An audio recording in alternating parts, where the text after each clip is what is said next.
Bonjour, bienvenue au Club électrotechnique amateur. Aujourd'hui, je vais faire des expériences avec des cellules photoélectriques. J'ai des cellules photoélectriques ici, deux modèles.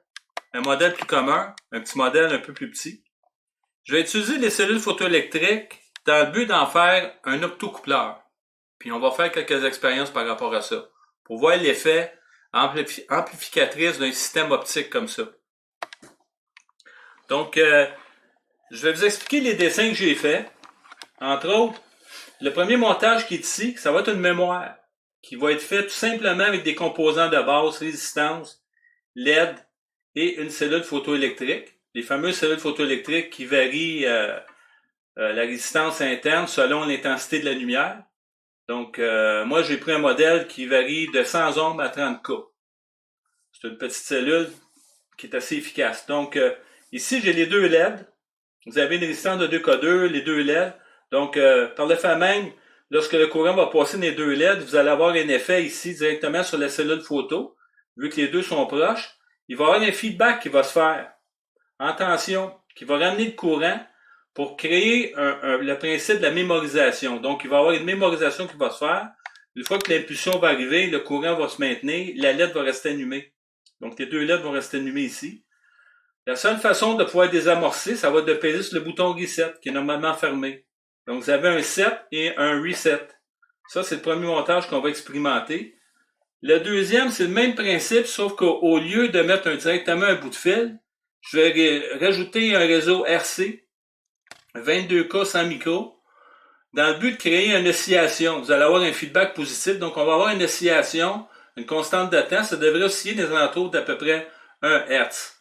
C'est les deux expériences qu'on va faire avec ça. Donc, je vais partir sur le côté pratique. Donc, j'ai le montage devant moi. Donc, vous voyez la LED ici. Puis, j'ai une deuxième LED avec l'optocoupleur ici qui est fait avec une cellule photoélectrique. Par-dessus, évidemment, je ne veux pas que l'éclairage ambiant vienne influencer. Je vais rajouter un petit chapeau par-dessus, comme ça. Donc, là, si j'active mon système, je suis en mode de mémorisation. Si je pèse sur mon bouton 7, la LED allume. Si je pèse sur Reset, elle éteint. Donc on voit que c'est quand même efficace. Maintenant, je vais passer sur le mode oscillation. Le mode oscillation, je dois rajouter une résistance de 22K ici. Et aussi, je dois rajouter un condensateur que je vais mettre ici comme ça. Donc on voit que ma LED flash.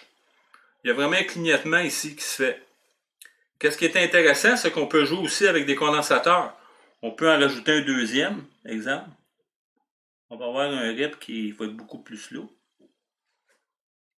Donc, c'est assez intéressant là-dessus. C'est simple. En plus, il n'y a aucun transistor, aucun circuit intégré. On peut aller plus loin. Je peux rajouter aussi un Solid State Relay de ce modèle-là ici, que vous ne voyez pas, qui est sur la table.